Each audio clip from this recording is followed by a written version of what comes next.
ये पहला वीडियो होने वाला है। We are discussing elasticity of demand. आज हमारा discussion chapter number 4 Frank ISC का इलास्टिसिटी ऑफ डिमांड, हम उसको आज डिस्कस करने जा रहे हैं। चैप्टर 3 बीच में स्किप हुआ है। चैप्टर 2 हो चुका है हम लोग का थ्योरी ऑफ डिमांड, और ये चैप्टर 3 है हमारा इलास्टिसिटी ऑफ डिमांड। इस चैप्टर में चैप्टर थ्योरी ऑफ डिमांड का कनेक्टेड पार्ट है, इसलिए 2 के बाद 4 पढ़ाया जाता है, उसके बाद हम लोग 3 को डिस्कस करेंगे, ठीक है ना। तो हमारा chapter number 4 elasticity of demand, इसमें क्या हम लोगों को पढ़ना है आइए समझते हैं। सबसे पहली बात, जो आपने पुराना टॉपिक अपना पढ़ा था थ्योरी ऑफ डिमांड, उसमें आपने एक लॉ डिस्कस किया था जिसका नाम था law of demand.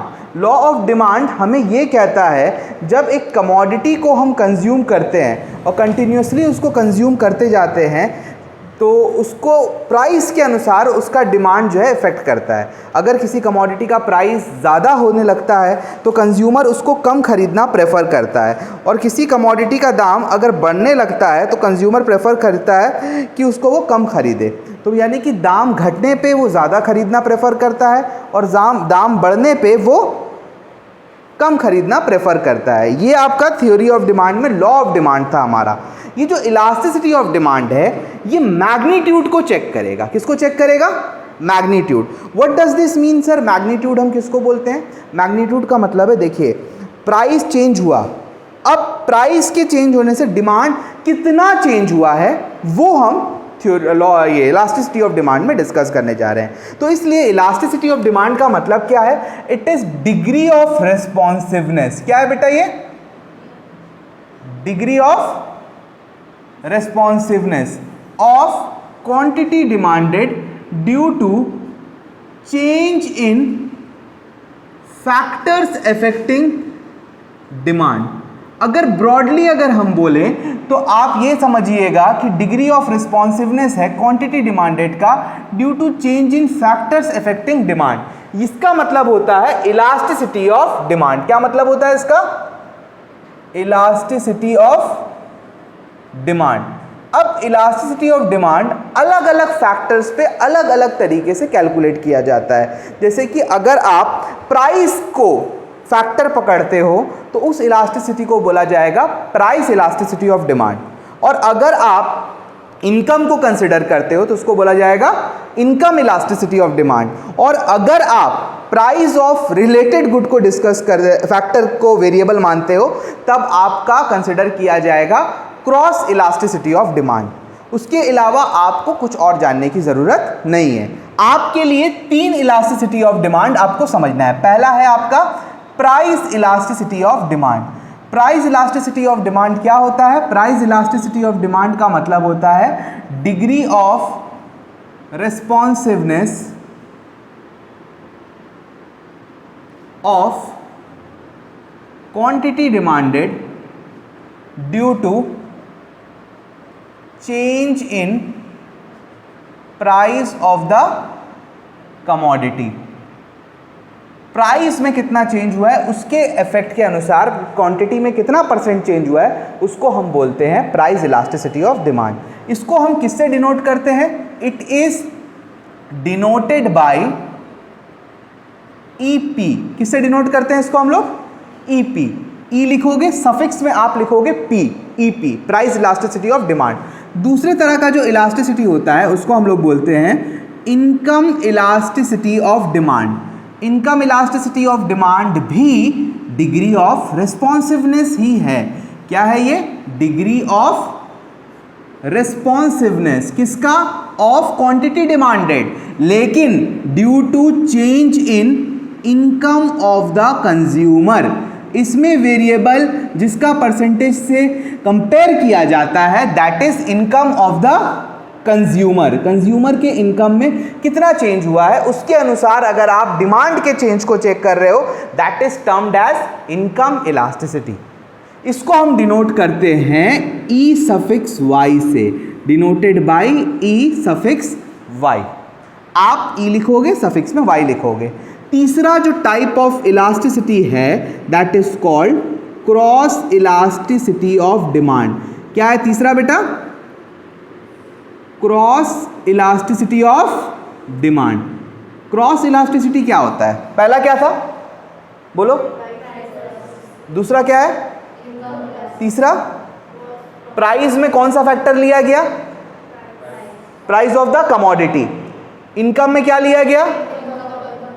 Cross elasticity में क्या लिया जाएगा? ये भी डिग्री ऑफ रिस्पॉन्सिवनेस है। ये भी क्या है? डिग्री ऑफ किसका?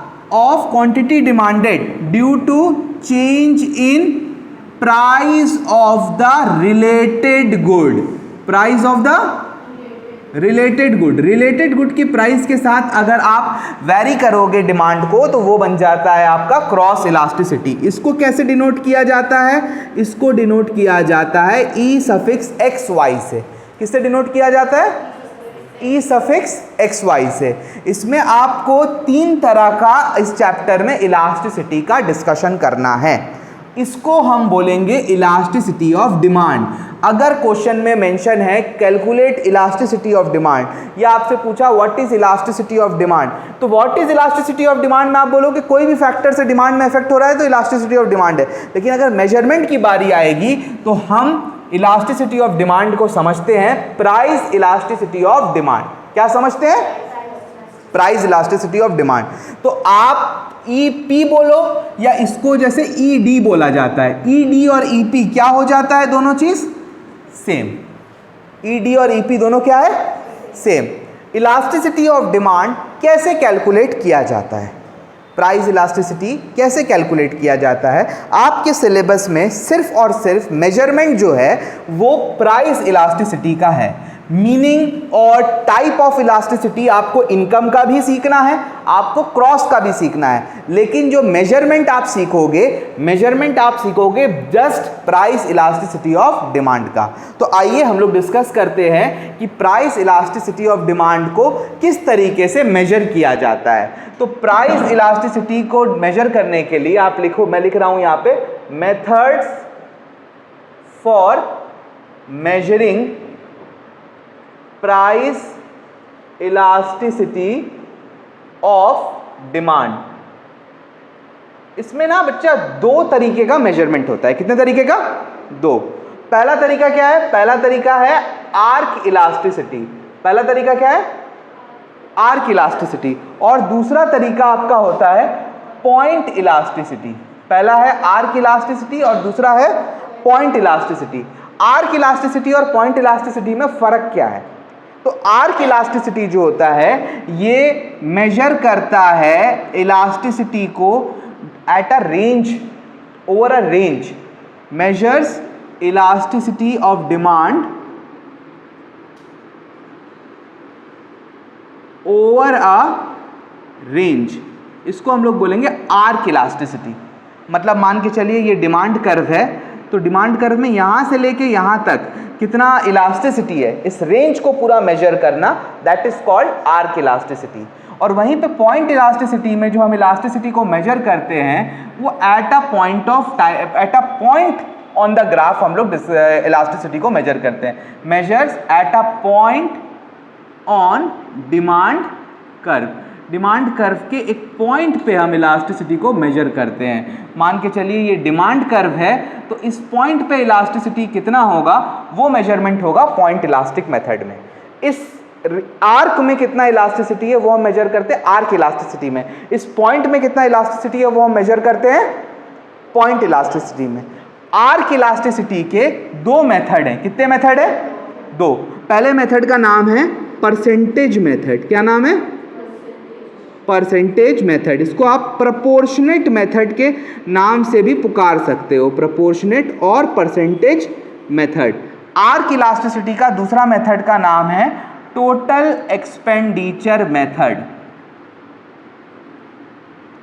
पॉइंट मेथड जो है उसको आप सिर्फ एक ही मेथड उसमें होता है जिसको हम बोलते हैं जियोमेट्रिक मेथड। ऑल्टरनेटिवली इसको पॉइंट मेथड के नाम से भी पुकारा जाता है। तो बेसिकली हमारे सिलेबस में 3 मेथड्स हैं जिससे हम लोग को इलास्टिसिटी मेजर करना है। Number 1 percentage method, number 2 total expenditure method and number 3 geometric method. तीनों मेथड हम लोग एक एक करके डिस्कस करेंगे, बट उस हम लोग एक एक मेथड को डिस्कस कर लेंगे। जो हमारा पहला मेथड हम डिस्कस करने जा रहे हैं और इसी मेथड का न्यूमेरिकल सिर्फ एग्ज़ाम में आएगा। मेथड 3 हैं जो आपको सीखने हैं। न्यूमेरिकल सिर्फ एक मेथड का आपको सीखना है, दैट इज़ परसेंटेज मेथड। तो हम लोग सबसे पहले परसेंटेज मेथड को सीखते हैं। क्या है परसेंटेज मेथड? आप इसे परसेंटेज मेथड भी बोल सकते हो या फिर आप इसको क्या बोल सकते हो? Very good, proportionate method. दोनों मेथड सेम है। परसेंटेज मेथड और प्रोपोर्शनेट मेथड में जो elasticity of demand, price elasticity होता है, उसका फॉर्मूला क्या है? EP is equals to percentage change in quantity demanded divided by percentage change in price. ये आपका इलास्टिसिटी का फॉर्मूला है। बेसिक फॉर्मूला यही है और इसी फॉर्मूला से सबसे ज़्यादा इलास्टिसिटी मेजरमेंट किया जाता है। इसको अगर हम इलेबरेट करें और इसको पूरा निकालें तो फॉर्मूला क्या बन जाता है? फॉर्मूला बन जाता है delta Q by Q into 100 whole divided by delta P by P into 100। इस जगह में आपको ये जान के रखना है, जो आपका डेल्टा Q है ये वाला, इसका मतलब है change in quantity Q1 minus Q1 का मतलब होता है न्यू क्वांटिटी। आपकी न्यू क्वांटिटी कितनी है? और Q का मतलब होता है इनिशियल क्वांटिटी कितनी थी। आप स्टार्टिंग में कितना क्वांटिटी बेच रहे थे, कितना क्वांटिटी खरीद रहे थे, और Q1 मतलब अब कितना खरीदना चाह रहे हो, मतलब प्राइस चेंज होने से नया क्वांटिटी कितना बन रहा है। डेल्टा P भी वही है, P1 माइनस P, जहाँ पे P1 का मतलब है न्यू प्राइस और P का मतलब क्या है? Initial price. ये दो चीज़ें आपको समझ के रखनी है। अब देखो यहाँ जो P है, यही वाला P यहाँ पे भी है, मतलब ये Q मतलब इनिशियल क्वांटिटी है और ये P का मतलब इनिशियल प्राइस है। कोई दिक्कत है? समझ में आ रही है बात? तो अब हम लोग इसको अगर और तोड़ते हैं फॉर्मूला को, ऊपर न्यूमरेटर और डिनोमिनेटर दोनों से हमने 100 माइनस काट दिया। काटने के बाद फॉर्मूला मिल गया हम लोग को delta Q by Q divided by delta P by P। अब डिवाइड साइन को मल्टीप्लाई साइन से सब्स्टिट्यूट कर दीजिए तो रेसिप्रोकल आ जाएगा डेल्टा P बाई P का P बाई डेल्टा P। हम फॉर्मूला को खूबसूरत दिखाने के लिए डेल्टा को साथ में कर देते हैं, तो फॉर्मूला बन जाता है delta Q by delta P into P by Q। ये फॉर्मूला लगा के आप इलास्टिसिटी मेजर कर सकते हो। अब एक बात हमेशा याद रखना, ये जो इलास्टिसिटी है, प्राइस इलास्टिसिटी, ये हमेशा नेगेटिव होता है। क्या होता है? नेगेटिव। ये हमेशा नेगेटिव होता है, ऑलवेज नेगेटिव। जीरो होगा वो बात अलग है, लेकिन जीरो के अलावा किसी भी पॉइंट में ये नेगेटिव होता है। अगर आप नेगेटिव साइन नहीं भी लगाओगे तो इम्प्लाइड नेगेटिव साइन है उसमें। क्या है? Implied negative sign. एग्जाम्पल के तौर पे आपको एग्जाम में 100 में मान के चलिए 80 आया, what does this mean? Plus 80 या माइनस 80? सर ऑब्वियसली प्लस 80, लेकिन अगर ED आपका 2 आया है तो इसका ऑब्वियस मतलब है -2 आया है। समझ में आई बात? इसमें इम्प्लाइड नेगेटिव साइन है। नॉर्मली इम्प्लाइड पॉजिटिव होता है, लेकिन ED के लिए इम्प्लाइड क्या होता है?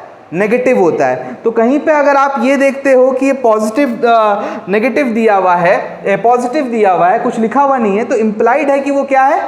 नेगेटिव है। किसके लिए? प्राइस इलास्टिसिटी ऑफ डिमांड के लिए। आइए एक दो क्वेश्चन से इसको हम लोग समझते हैं किस तरीके से EP कैलकुलेट किया जाता है परसेंटेज मेथड में। पहला क्वेश्चन हमारे साथ है, suppose 100 units of a commodity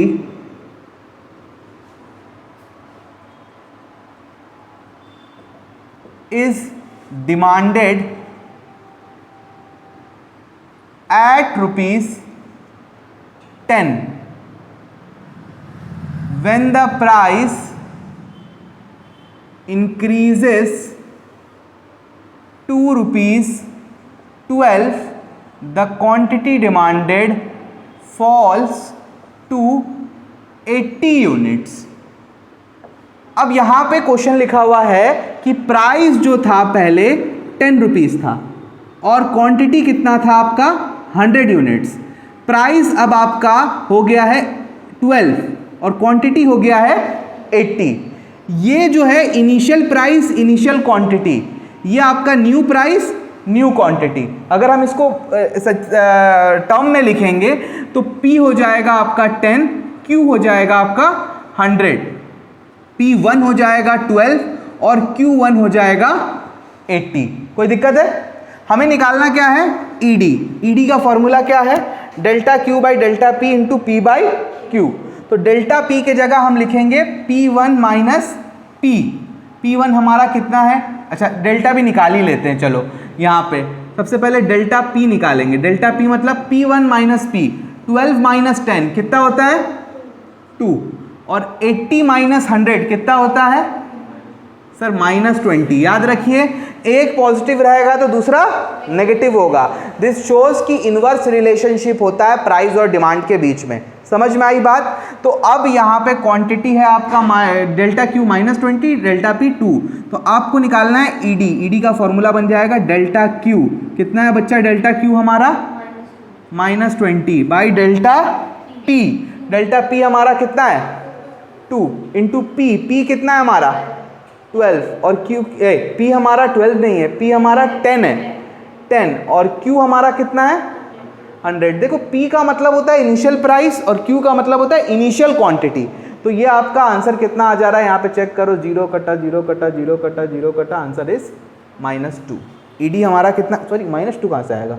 2 भी कट गया, बचा कितना? -1। उसी तरीके से आपको दूसरा क्वेश्चन में दिखा रहा हूँ कि मान के चलिए किसी क्वेश्चन में ED गिवन है और आपको फाइंड करने के लिए बोल रहा है कि कुछ टर्म है उसको आप फाइंड करिए। एग्जाम्पल के तौर पे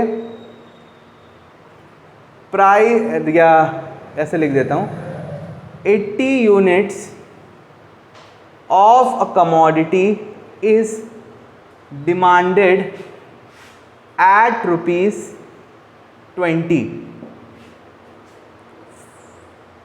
find the quantity demanded at ₹25 if ED is 0.5। ED कितना है? आपको क्या फाइंड करने बोला है? क्वांटिटी। नया क्वांटिटी कितना होगा वो आप फाइंड करिए। तो आपको गिवन क्या है क्वेश्चन में? सर P गिवन है, P आपका है ₹20। आपका P1 गिवन है कितना है? आपको Q गिवन है 80 यूनिट्स। आपको Q1 पता नहीं, लेकिन आपको EP पता है। EP कितना है? 0.5। माइनस साइन लगा हुआ है? अगर नहीं भी लगा रहा है तो इट इज इम्प्लाइड कि आगे में क्या है? माइनस साइन गिवन है। आपको अगर क्वेश्चन में सिर्फ 0.5 भी लिखा होगा न्यूमेरिकल करने के टाइम, उसमें आप आगे में ऑटोमेटिकली माइनस लगा लोगे। सर इम्प्लाइड है तो लगाने की क्या ज़रूरत है? देखो मैथमेटिकली कुछ साइन नहीं होने से पॉजिटिव माना जाता है, तो इसके लिए उसको आपको नेगेटिव शो करना पड़ेगा। इसके लिए आप साइन के आगे माइनस लगा दीजिए। अब देखिए हम फॉर्मूला में पुट करेंगे। फॉर्मूला हमारा वही है, EP equals to delta Q by delta P into P by Q। तो इस केस में आपका EP कितना है? EP हमारा है सर -0.5। बच्चा अगर आप यहाँ पे माइनस साइन नहीं लगाओगे तो आपका पूरा सम रॉन्ग हो जाएगा। ठीक है, -0.5 equals to delta Q। Delta Q का फॉर्मूला क्या है हमारा? New quantity minus initial quantity, Q1 minus Q। Q1 हम लोग को पता नहीं है इसलिए हम लोग Q1 को Q1 छोड़ देते हैं और Q के जगह में हम लिख देते हैं 80। डेल्टा P के जगह में P1 कितना है हमारा? 25 माइनस P कितना है? 20। अब नोटिस करना, आप यहाँ पे एक वेरिएबल आपका मिसिंग है जो ढूंढना है और वही तो आपको निकालना है। इस इक्वेशन को सॉल्व करिए, आंसर आपको मिल गया। कैसे सॉल्व करेंगे सर? जैसे पुराना बच्चे ज़माने में करते थे ना हम लोग, 0.5 डिनोमिनेटर को ऊपर लेके आ गए, 25 माइनस 5 कितना हो गया? 5। तो 0.5 into 5 equals to Q1 minus 80। कोई दिक्कत है? Delta Q into delta P। हाँ हम मिस्टेक करें इंटू P बाई Q नहीं करें। P कितना है भाई? 20 और Q कितना है? 25। Sorry my mistake. हाँ हम इसको पहले हाँ Q 80 है, सॉरी। अभी ठीक है ना? P is 20, Q is 80। काट दो इसको, ये बन गया 4। अभी कोई दिक्कत है ना? जी सर अभी ठीक है। ये -0.5 को -0.5 ही रहने दो, ऊपर का न्यूमरेटर कट गया है तो ये Q1 माइनस 80 हो गया है, divided by 25 minus 20 is 5 into 4 that is 20 हो जाएगा। तो -5 0.5 into 20 is equals to Q1 minus 80। यहाँ पे मैं पुट कर रहा हूँ इसको, तो माइनस 0.5 इंटू 20 कितना हो जाएगा, ये हो जाएगा -10 is equals to Q1 minus 80। तो आप 80 को इधर ले जाइए और Q1 को उधर ही छोड़ दीजिए, तो 80 माइनस 10 इक्वल्स टू Q1, तो आपका Q1 का आंसर आ गया 70 यूनिट्स। इस तरीके से आप क्वांटिटी को निकाल लेते हो। अब यहाँ पे याद रखिए, जब आप न्यूमेरिकल करोगे तो कुछ टर्मिनोलॉजी को आपको ध्यान में रखना है। क्या क्या टर्मिनोलॉजी आपको ध्यान में रखनी है? अगर क्वेश्चन में ये मेंशन है कि द प्राइस इंक्रीज्ड बाय इतना रुपया, तो आप मानोगे वो चेंज इन प्राइस है। से एग्जांपल के तौर पे the initial price was ₹10, the price increase by ₹5, तो आपको 5 रुपीज़ ऐड करना है, 5 रुपीज़ को नया प्राइस नहीं मानना है। या लिखा हुआ है the initial quantity price was ₹10, the price increase by ₹15, तो आप नया प्राइस कितना मानोगे? Initial price was 10, the new price increase by ₹15, तो न्यू प्राइस कितना होगा? नो, अगर इंक्रीज टू 15 लिखा रहेगा तो आप 15 को नया प्राइस मानोगे, लेकिन अगर इंक्रीज बाय लिखा रहेगा तो नया प्राइस हो जाएगा 25। Got it? उसी तरीके से the quantity was 200 units, the quantity decrease by 50 units, तो नया क्वांटिटी कितना है? 200 माइनस 50 दैट इज 150। लेकिन अगर क्वेश्चन में है the new quantity decrease to 50 units, तो नया क्वांटिटी 50 यूनिट्स है। समझ में आया? 2 का मतलब अगर 2 लिखा हुआ है तो वो दैट्स द न्यू क्वांटिटी, अगर बाई लिखा हुआ है that is change in quantity. इस रूल से आप अप्लाई करके फ्रैंक में जितना न्यूमेरिकल्स दिया हुआ उसको सॉल्व करिए। कुछ डाउट्स होगा तो उसको हम लोग कवर अप कर लेंगे। ठीक है, चलिए, तो आज के लिए हम लोग की क्लास इतना में ही एंड होगी। नेक्स्ट क्लास में हम लोग बाकी 2 मेथड्स को डिस्कस करेंगे, टाइप्स ऑफ इलास्टिसिटी को डिस्कस करेंगे और factors affecting elasticity of demand को हम लोग डिस्कस करेंगे। ये 3 टॉपिक हमारा नेक्स्ट क्लास में कवर अप होगा। आज के लिए हम लोग इतना ही रखते हैं। ठीक है।